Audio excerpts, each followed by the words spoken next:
25 বছর পূর্তি উদযাপন হল গঙ্গারামপুর রবীন্দ্র স্মৃতি বিদ্যাপীঠের। শনিবার বর্ণাঢ্য শোভাযাত্রা সহ প্রদীপ প্রজ্বলন ও পতাকা উত্তোলনের মধ্যে দিয়ে অনুষ্ঠানের সূচনা করা হয়। এরপর বিদ্যালয়ের ছাত্রছাত্রীরা কবিতা আবৃত্তি, নৃত্য সহ অন্যান্য অনুষ্ঠানে অংশগ্রহণ করেন। পাশাপাশি এদিন সন্ধ্যায় বহিরাগত শিল্পীদের দ্বারা সাংস্কৃতিক অনুষ্ঠানের আয়োজন করা হয়। 2001 সালে পথ চলা শুরু করে 25 বছরে পদার্পণ করেছে এই বিদ্যালয়। সেই উপলক্ষে রজত জয়ন্তী বর্ষ উদযাপনের উদ্যোগ নিয়েছে বিদ্যালয় কর্তৃপক্ষ। শনিবার বিভিন্ন কর্মসূচির মধ্যে দিয়ে পালিত হলো রজত জয়ন্তী বর্ষ।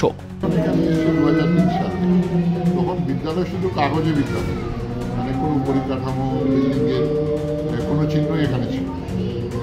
যাই হোক, এখন তো তালে তালে অনেক উন্নতি হয়ে আজকে এই জায়গায় এসেছি। আমি তো গত বছর রিটায়ার করেছি 24শে জানুয়ারিতে, তারপরে তো এই বছর 25 বছর ভর্তি হচ্ছে। কেমন লাগছে? ভালো। কারণ হচ্ছে যে আমি যেভাবে স্কুলকে ছেড়ে গেছিলাম, বর্তমানে যারা দায়িত্বে আছে তারা আরও স্কুলকে পরিষ্কার পরিচ্ছন্ন আরও উন্নত করেছে, দেখে ভালো। আমাদের স্কুল রবীন্দ্র স্মৃতি বিদ্যাপীঠ গঙ্গারামপুর 25 বছর পূর্তি উপলক্ষ মানে রজত জয়ন্তী বর্ষ পালন করছি। 2001 সালে আমাদের বিদ্যালয় স্থাপিত হয়েছিল, 25 বছর 25 সাল। আজকে আমরা অনুষ্ঠানের মাধ্যমে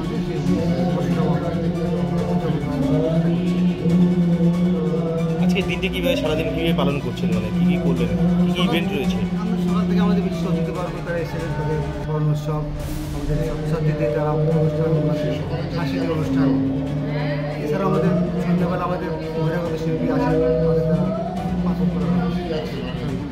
এই অনুষ্ঠানের মধ্যে দিয়ে কোনো বার্তা দিতে চান?